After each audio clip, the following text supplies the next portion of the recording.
इस कविता का नाम है वे मुसलमान थे और इसके कवि, और मुझे इस कवि का नाम पढ़ने में सबसे ज़्यादा मज़ा आता है, ऐसा ब्राह्मण नाम मैंने बहुत दिन से नहीं सुना था।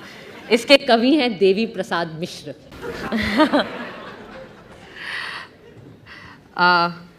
तो वे मुसलमान थे, थोड़ी लंबी है।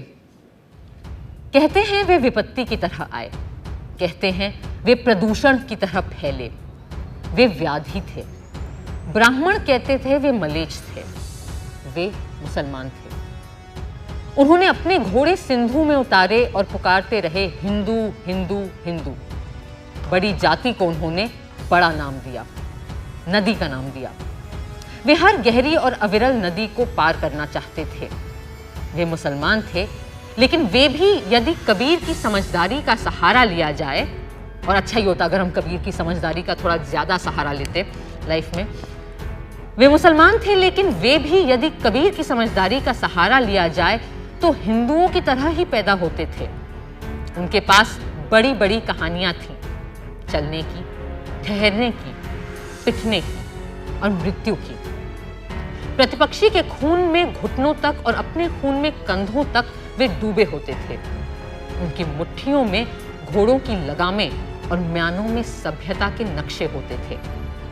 ना, मृत्यु के लिए नहीं, वे मृत्यु के लिए युद्ध नहीं लड़ते थे। वे मुसलमान थे। वे फारस से आए, तुरान से आए, समरकंद, फरगना, सीस्तान से आए, तुर्किस्तान से आए। वे बहुत दूर से आए, फिर भी वे पृथ्वी के ही कुछ हिस्सों से आए। वे आए क्योंकि वे आ सकते थे। वे मुसलमान थे। वे मुसलमान थे कि या खुदा उनकी शक्लें आदमियों से मिलती थी हूबहू, हूबहू। वे महत्वपूर्ण अप्रवासी थे क्योंकि उनके पास दुख की स्मृतियां थीं। वे घोड़ों के साथ सोते थे और चट्टानों पर वीर्य बिखेर देते थे। निर्माण के लिए वे बेचैन थे। वे मुसलमान थे।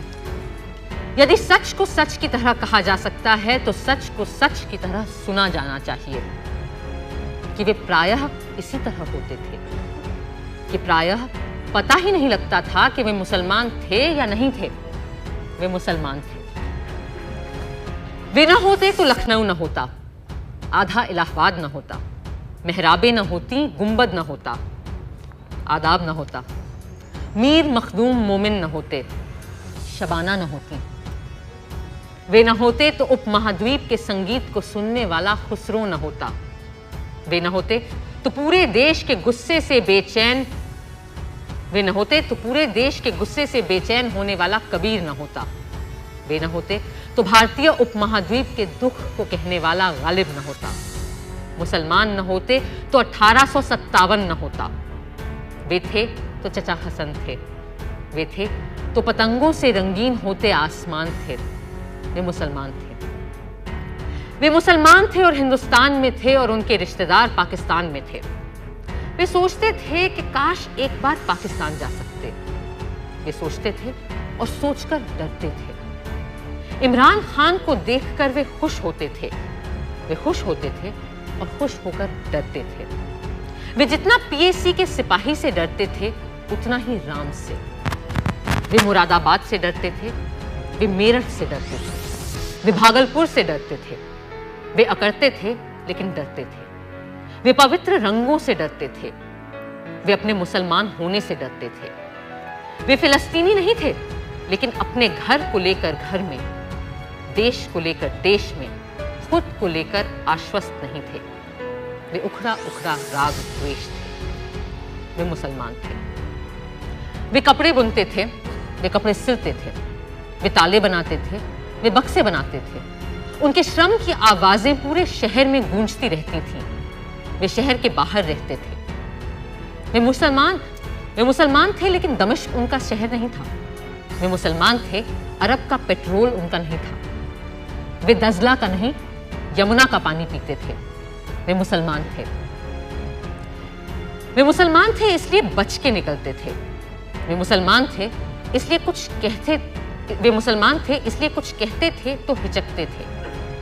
देश के ज्यादातर अखबार ये कहते थे कि मुसलमान के कारण ही कर्फ्यू लगते हैं। कर्फ्यू लगते थे और एक के बाद एक कर्फ्यू लगते थे और एक के बाद दूसरे हादसे होते थे।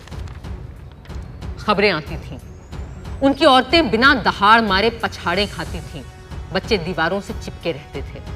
वे मुसलमान थे। वे मुसलमान थे, इसलिए जंग लगे तालों की तरह वे खुलते नहीं थे।